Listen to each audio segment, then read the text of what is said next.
ARE Podcast, Season 1, Episode 10. Welcome to the ARE Podcast.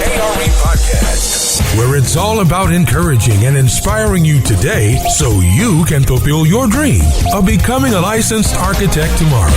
And now your host, David Doucette. Hello. Welcome back to another episode of the ARE Podcast, Season 1, Episode 10. And Eric just asked me, how are we, Season 1? What was your question? We've been doing this 5 years. How is this still Season 1? This is the longest season I've ever experienced. Here's the reason. We haven't been consistent. So the idea was, I wanted to break it into seasons, but we already had, I think, about 30 episodes out over the course of a couple of years. And I didn't want to go back and title those Season 1, and then now we'd be in Season 2, whatever it is. So your solution, let me just get this straight. Your solution to being inconsistent was to inconsistently number the podcast episodes. Is that correct? That is absolutely correct. I think we stopped with episode 29. I think episode 30 became Season 1, Episode 1. Yeah. This, by the way, kids, is this is what I deal with on a daily basis. Which, by the way, we're on a roll. We're like 5 weeks in a row in podcasting, so this is good. So at the end of the year, maybe we'll take a little break around Christmas, and in January we'll start Season 2. Oh, good. And we have actually a great topic to talk about today, and I actually didn't introduce our co-host, Eric Corey Freed, up in Portland today. In his new house. A fake architect goes to jail, which is really interesting because we don't really hear of architects going to jail. No, we wouldn't do well in jail. We're not built for jail. Oh my God, no. We'd get in jail and go, God, it's so drab in here. Can we paint the place? It wouldn't work. What's interesting about this and what we're going to talk about is our duties as a licensed architect. And, there are a lot of people out there who claim to be architects and who are not.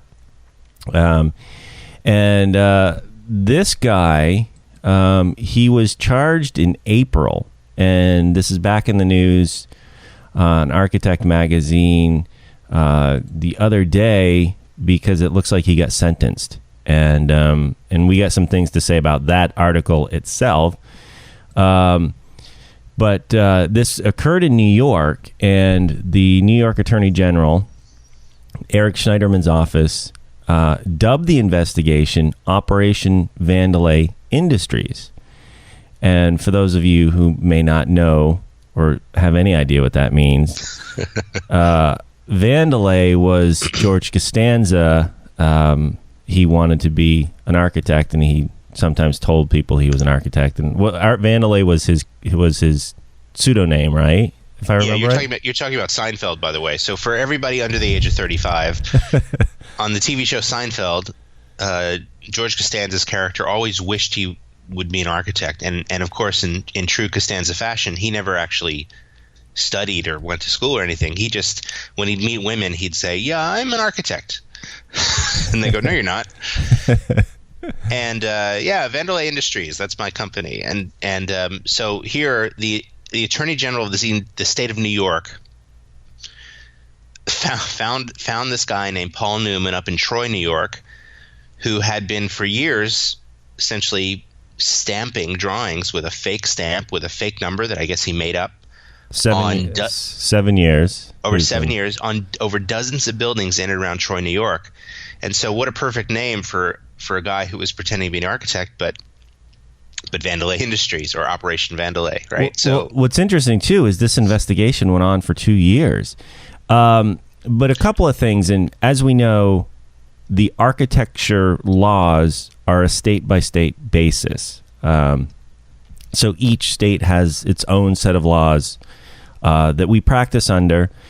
I'm not familiar with all 50 states. I have a feeling they're all running along the same kind of lines in terms of calling yourself an architect. California is the one that Eric and I are most familiar with in terms of the Architects Practice Act, which is put out by the California Architects Board. And they are very adamant about misusing the term architect, essentially misleading the public that you're licensed when you're not. But here's what's interesting about it. I had a former employee who was apparently calling himself an architect. The California Architects Board had an investigation. They included me in that investigation because he used to work for me. But they did the investigation, and it didn't take 2 years. It took them a few weeks. What's there to investigate? They found that I think they slapped his hand and gave him a little fine or something, but that was it. Do you realize how bad this had to have been for the New York Board of Architects or Architects Board or whatever they call it to refer it to the Attorney General? That means that they did their own investigation. Exactly.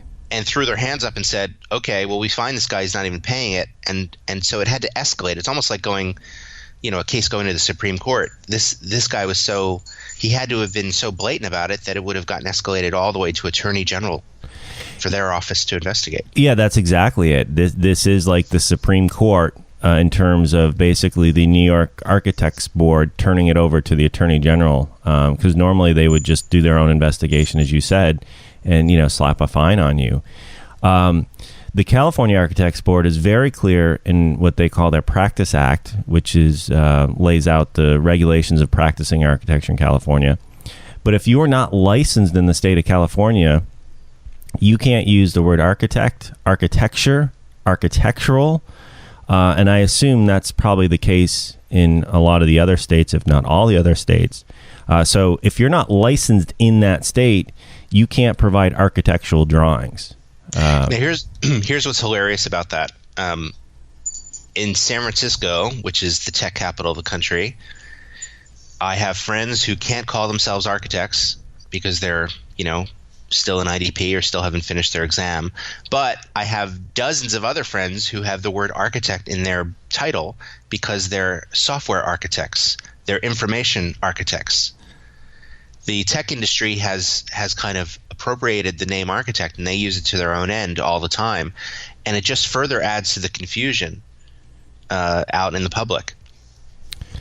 It does. And the same thing with, everybody thinks Dr. Dre is a doctor. Nobody thinks that. but this idea of using architect as a verb, where I'm architecting this, right? I'm a software engineer. I'm going to architect it. It's like, no, you're not. Right. Stop it. Well, and I think I put the blame of that on the AIA. I think that is something they could have squashed. Whenever that first came about, this software architect, because they could have used a different term. And with the AIA and all the money and power supposedly they have, the fact that they didn't squash it, now it's too late. It's an industry standard. If you search architect, on some of these job sites, you're going to get all the software architect job listings. Yeah, I mean, how many of you have gone to LinkedIn to look for a job? You type in the word architect, and something with C++ comes up. It's kind of ridiculous. I remember this person sent me this email. They found somebody like on Craigslist, this is in California, advertising their services as a life architect, kind of like a life coach, right? That person had contacted the California Architects Board, and the Architects Board responded with that they're fine to use that term because they are not misleading the public into thinking that they're providing architectural services. So it's because it was a completely different field. There's nothing. It didn't bother the California Architects Board. As if it's not bad enough to be a life coach, on top of that, to then add insult to injury by then being a life architect. Right? It's like a double insult there. It really is. All right, so this investigation went on for 2 years.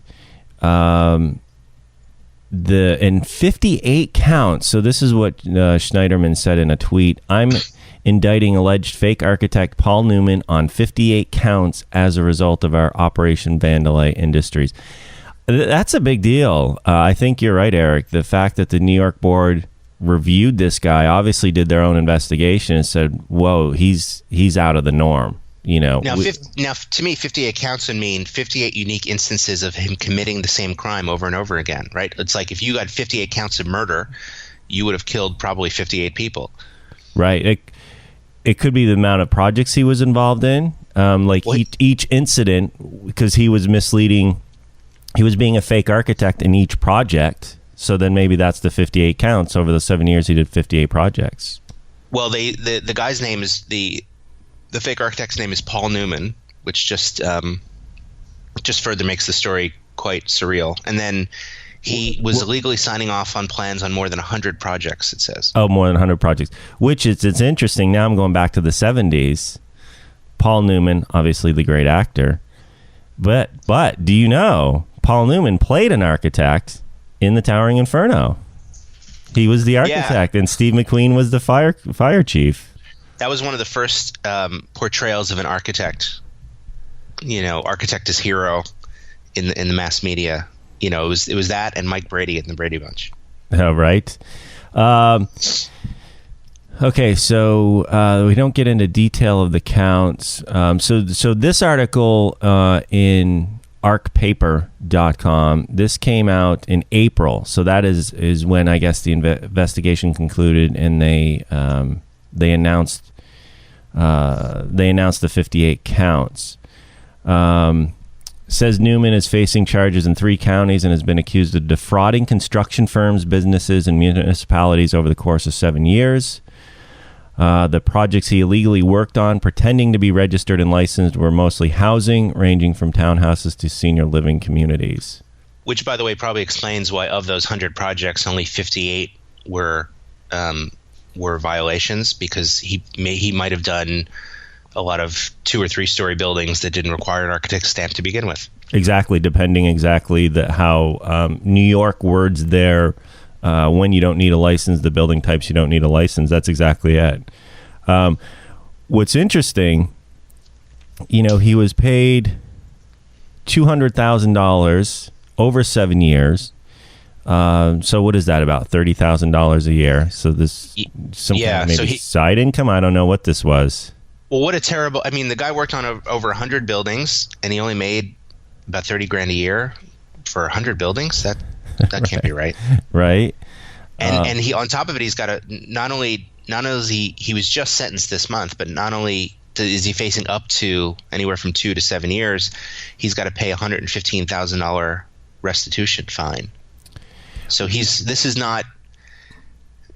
Clearly, it's not a way to get rich, and then getting caught is no way to get rich, right? I mean, the guy's life is pretty much in shambles at this point. I would think if you're going to do something illegal, again, I like my sleep at night, so I like to keep everything on the up and up. But if you're going to try and do something illegal, I would at least go where the risk to reward is greater, right? There's no reward to what this guy was doing. Yeah, rob a bank or something. Get something good. Well, what's interesting here, and I don't think... Or you know what? Or pretend to be an attorney. If you're going to pretend to be something... Right. He could have made that $200,000 in 3 months. Right. What's interesting here is that all his projects went through the plan check process. They were inspected by the municipalities. They were all up to code, according to the article, which actually is not a surprise. He was obviously an experienced person. I mean, he was experienced in the field to get this work done. He just simply didn't do the ARE to become licensed. Well, that also shows the nature of the crime, right? The crime was misrepresenting himself to the public as a licensed architect. The crime wasn't that he built buildings that could fall down or hurt people. So it raises this ethical conundrum. Is what he did wrong? Well, yeah. Well, you're a black and white guy, but he built buildings, made people happy, charged his client a fee, they paid him, and it was all to code. He didn't do it alone. He had contractors around him, building inspectors around him. He had clients around him. Now, they probably didn't know that he was not really licensed. They didn't check, but he had a fake stamp. So to them, everything looked on the up and up. But ethically, I'm not talking legally, but just ethically, is what he did wrong. Yes. Oh, okay. Yeah, he didn't go through the AREs like the rest of us did. Hell yeah. But to your point, it is interesting. Well, apparently he could barely afford to, because he was only making $30,000 a year.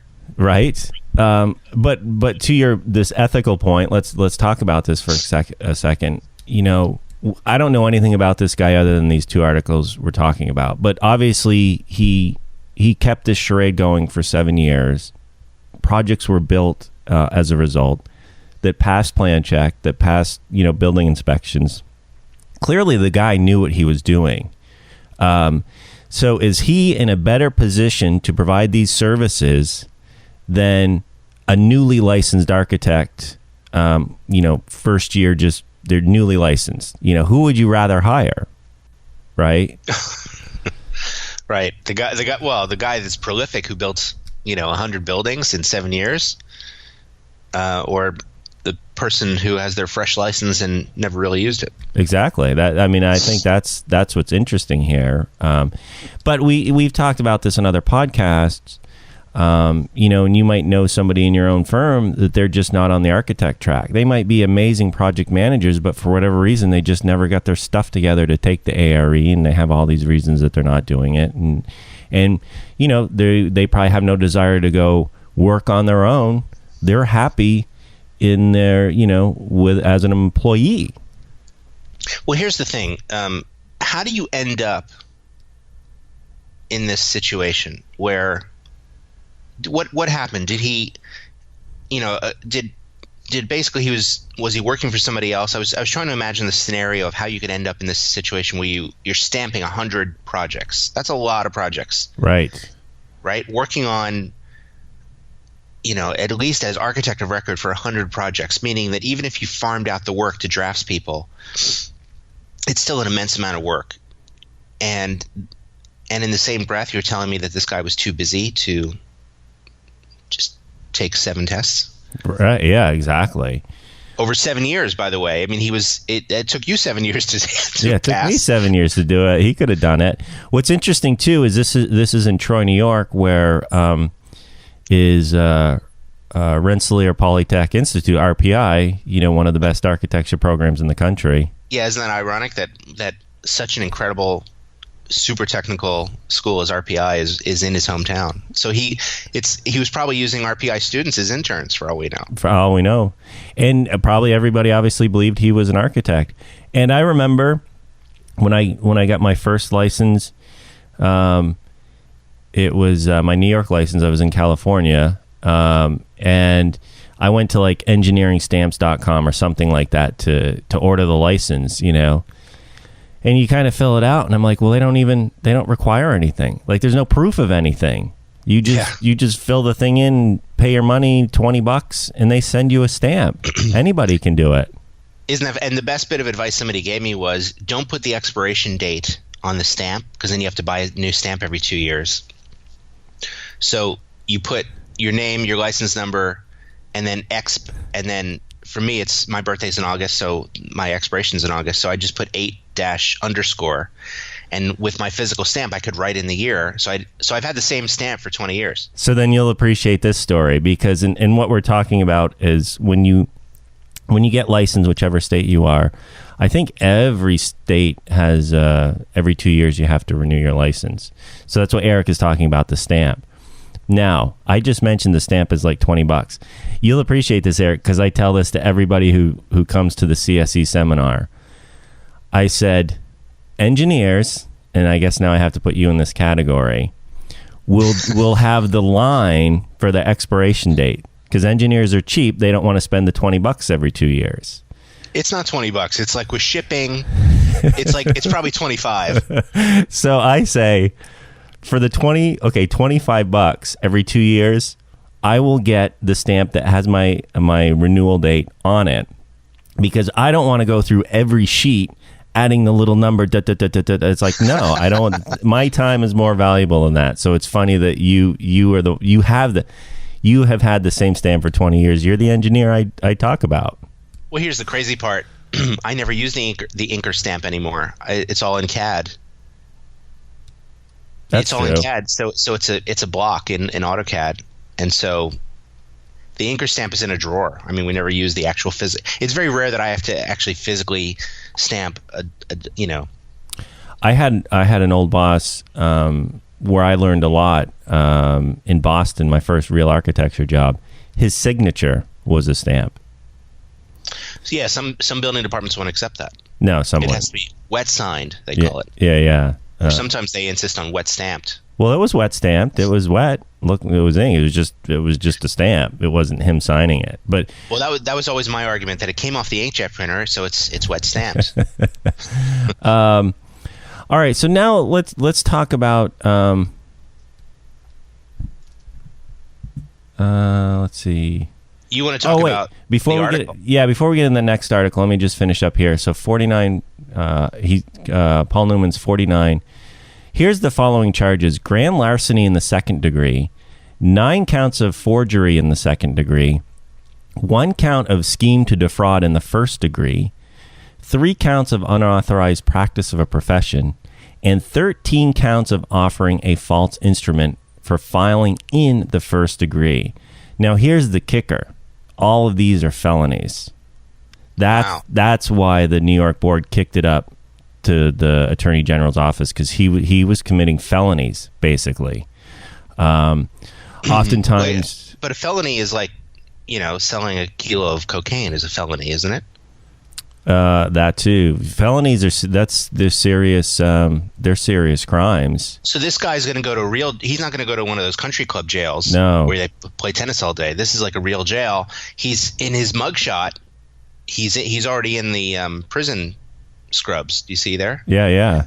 And so you're telling me he's going to be in jail. He's going to be in line at the cafeteria with the metal trays with no knives. By the way, everything I know about prison, I know from Oz, right? the HBO show. But he's there in line, and the guy's like, "What are you in for?" He's like, "Murder." "What are you in for?" "Rape." "What are you in for?" "Oh, I designed 100 buildings and stamped them with a made-up stamp." Like, that's what really is going to happen. Yeah. Well, the thing, and convicted felons, that doesn't go off your record. Convicted felons, you lose your voting rights. You can never own a gun. And there's probably some other things in there. Yeah, convicted felon. That's the worst thing to be. That's always on your record.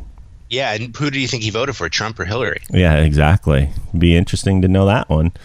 All right. So, and by the way, oftentimes it's a misdemeanor to mislead the public or practice without a license. It happens. California Architects Board, they used to do the printed newsletter. Now it's online. But usually there's, every quarter it comes out, there's usually a dozen cases of infractions and violations of what they call the Architects Practice Act. And it's not exactly this kind of stuff, but it is, people who are caught practicing without a license, or they're caught misleading the public, providing architectural services when they're not licensed. And their misdemeanors, they're usually fined $1,000, a slap on the wrist, not sadly, actually not a big deal. I remember when I started out on my own office, Craigslist is one of the places I looked at, and this is in LA. There was a lot of drafters providing, architectural service for residential homes, and they can do it at half the cost of a licensed architect or less.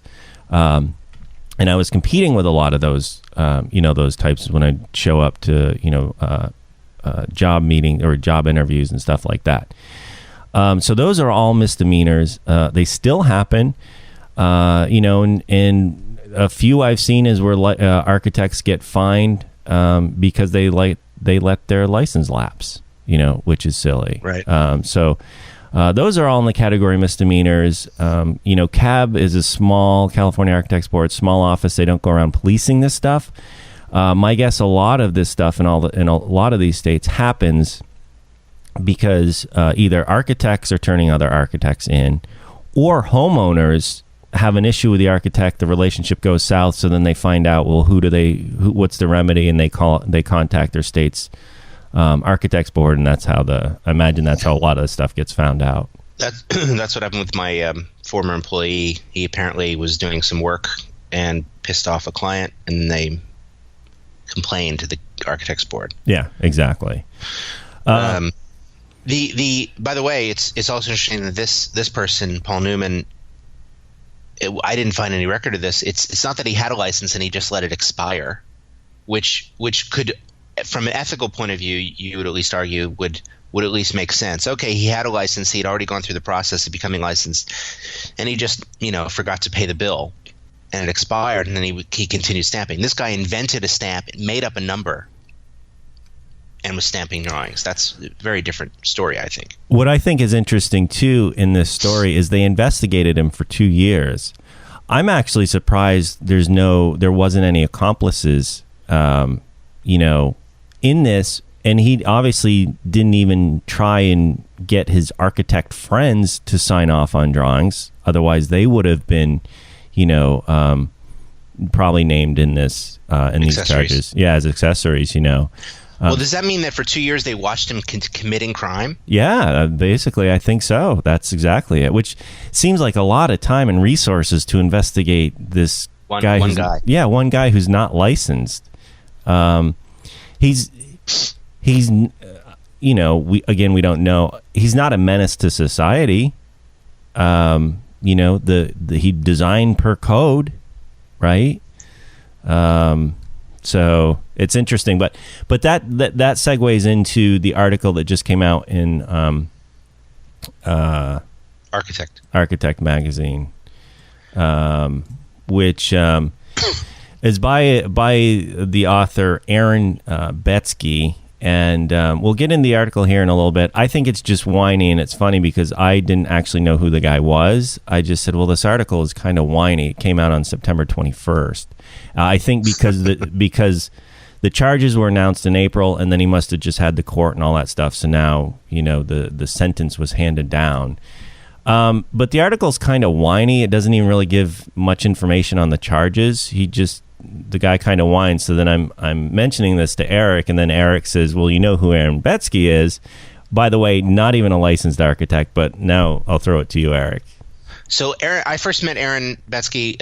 He used to be the head of architecture for SF MoMA, and he's a very smart guy, but the guy's a professional critic. He's been an architectural critic his entire life. As far as I know, he hasn't really built anything. And I always have an issue with a critic who complains about architecture but doesn't really know what it takes to build architecture.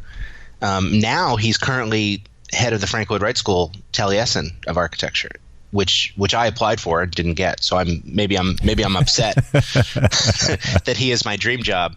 But Aaron's a notorious whiner. That's kind of what he does for a living. It's this, and then the tone of his architect article is, and he worked at Frank Gehry for a while too.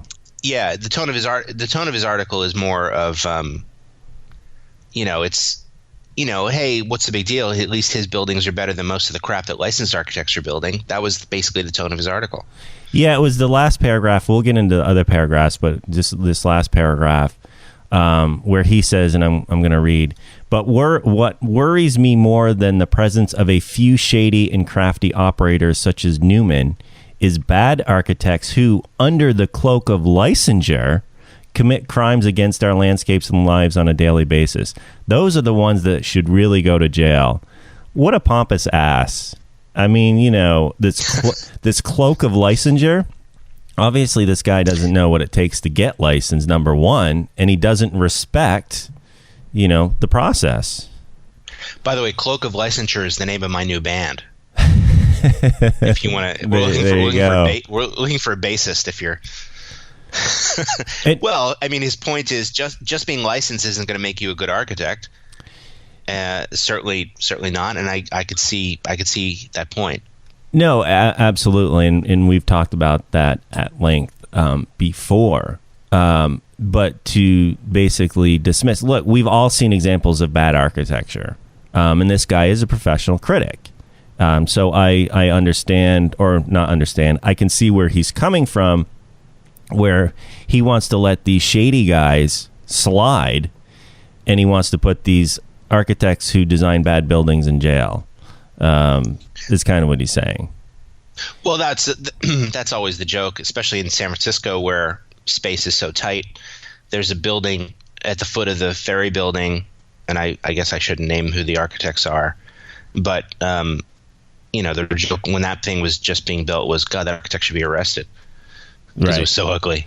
Well, we've all said that. We've all seen that. I guess the tone that bothers me in that last paragraph is that he's, this guy, 49 counts, all felonies, and he's just like, oh, there's a few of those shady guys. Maybe we should just, give them a pass. It's like, no, that's, our profession, the integrity of our profession needs to be upheld.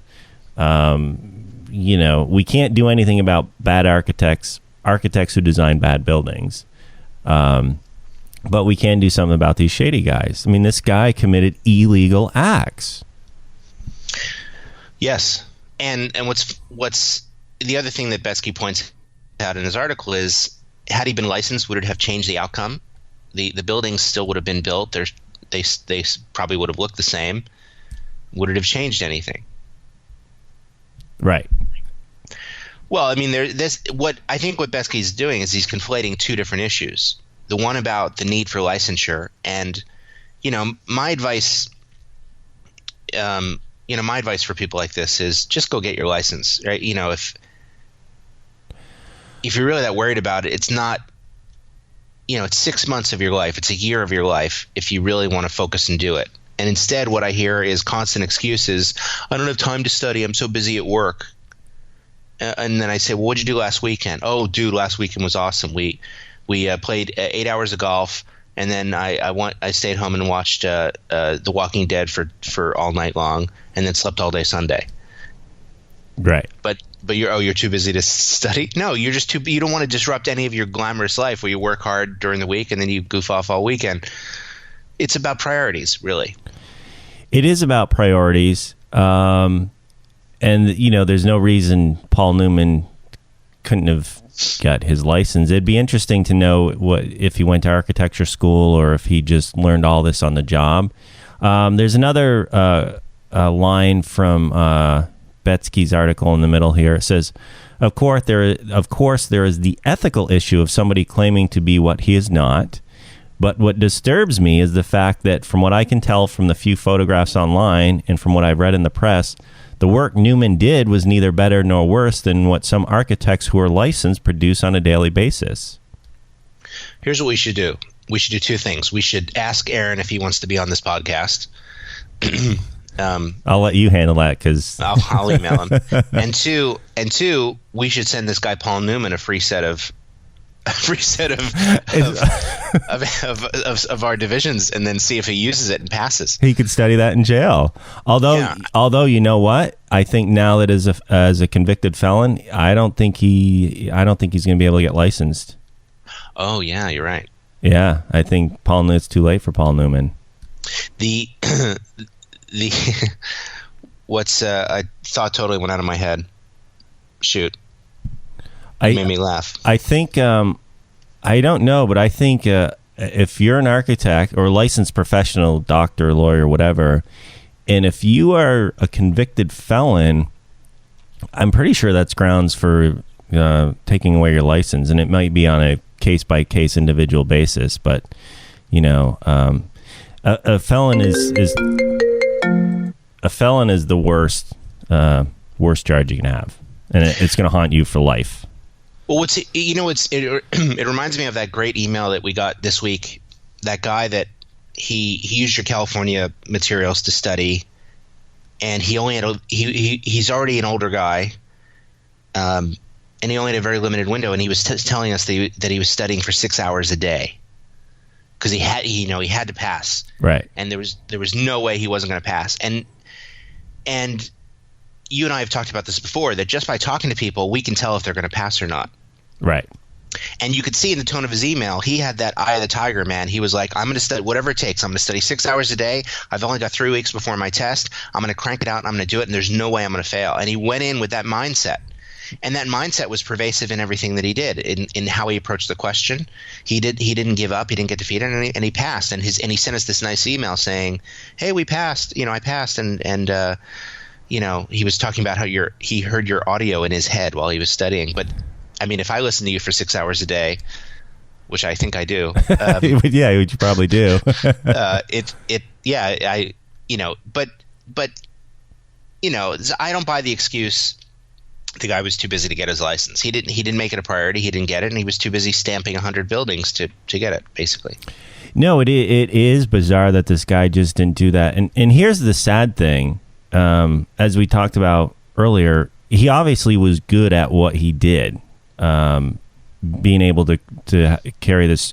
I mean, it's not even a charade for 7 years. He was competent. I'm assuming he was competent because of what he was able to do for 7 years. He just didn't have the license. Like he just didn't complete the exams or take the exams. Yeah, but every time he put that stamp on the drawing, that's the felony. That had a completely made up number. Yeah. Didn't that have to, worry him? Didn't was he like, oh, I hope I don't get caught this time. Yeah. Hope I don't get caught this time.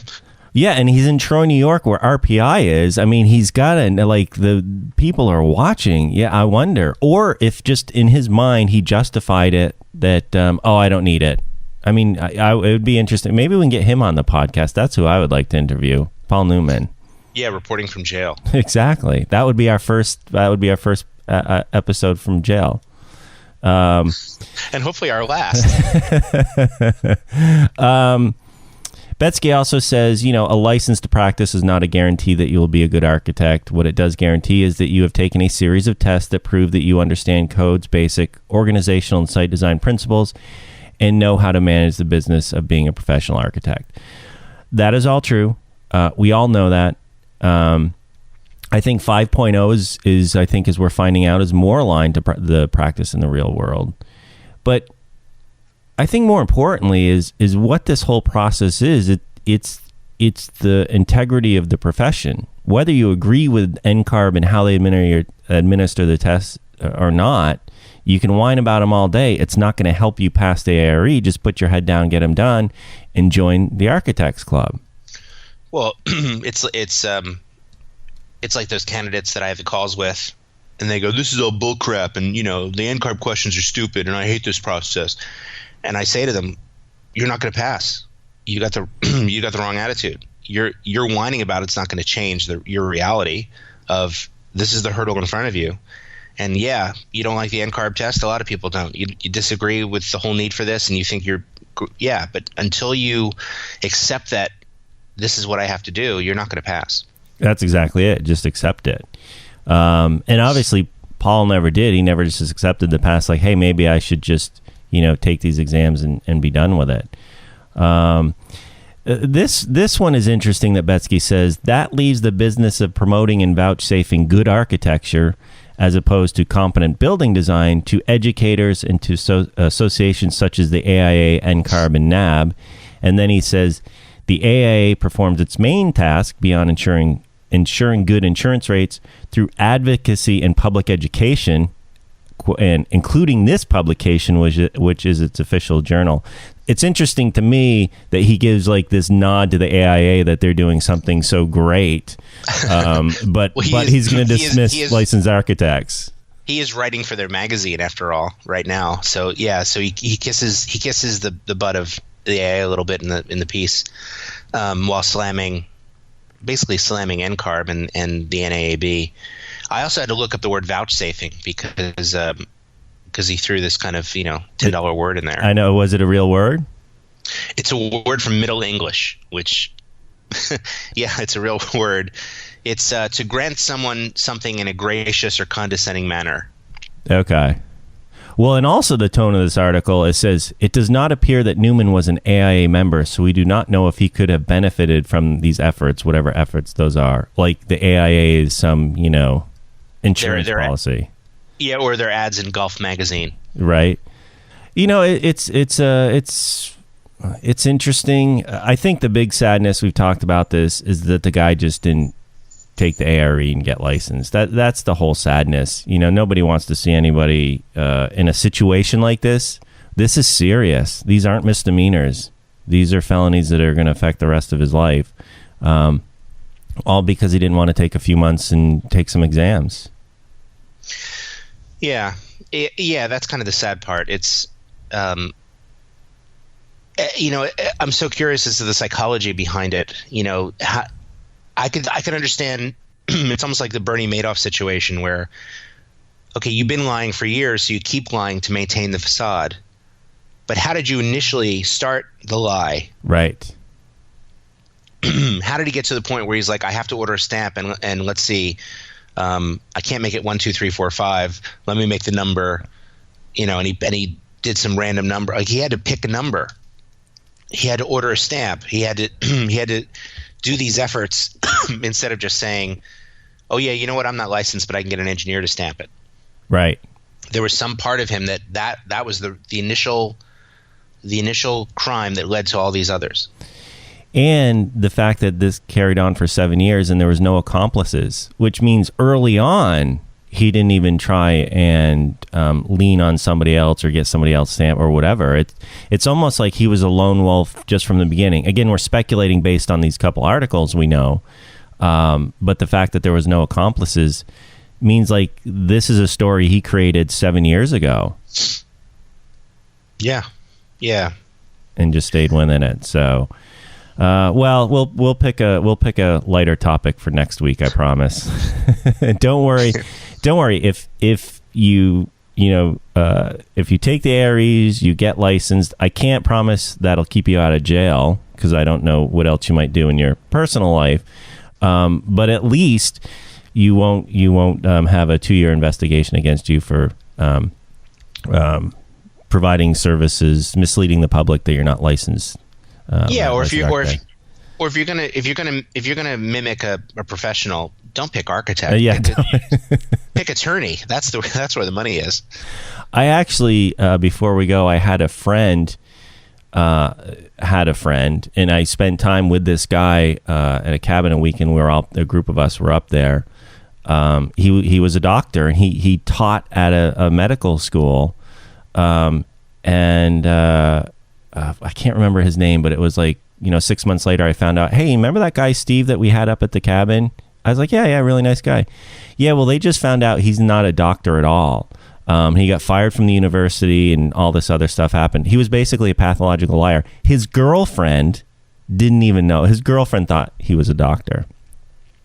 Well, that's probably why she was dating him in the first place. Yeah, exactly. And he seemed like a very normal guy, and we had good conversation. And I mean, he got a job at some medical school university. He wasn't a doctor at all, not even close. Isn't that crazy? So those people do exist. God, I want to have him over for dinner and just pick his brain. Right? He's the Paul Newman of the doctors. So doctors, that's serious. I mean, that's people could die right in front of you. Well, I don't know if he's performing surgery or, but... Well, it's like that Leonardo DiCaprio movie, Catch Me If You Can. He pretends to be pretends to be a doctor, pretends to be an attorney. Yeah, I just don't know how people can sleep with themselves at night. Well, yeah, but even Leo, in the movie anyway, he passed the bar exam, so at least he took the trouble of getting... He never went to law school, but he passed the bar. All righty, we'll have a happier topic coming next week. On behalf of Eric Corey Freed, my name is David Doucette. This has been the ARE Podcast, and we'll see you next time. Thanks for listening to the ARE Podcast. Be sure to visit architectexamprep.com and check out our other podcast episodes, video tips, and the ARE blog. Remember to plan,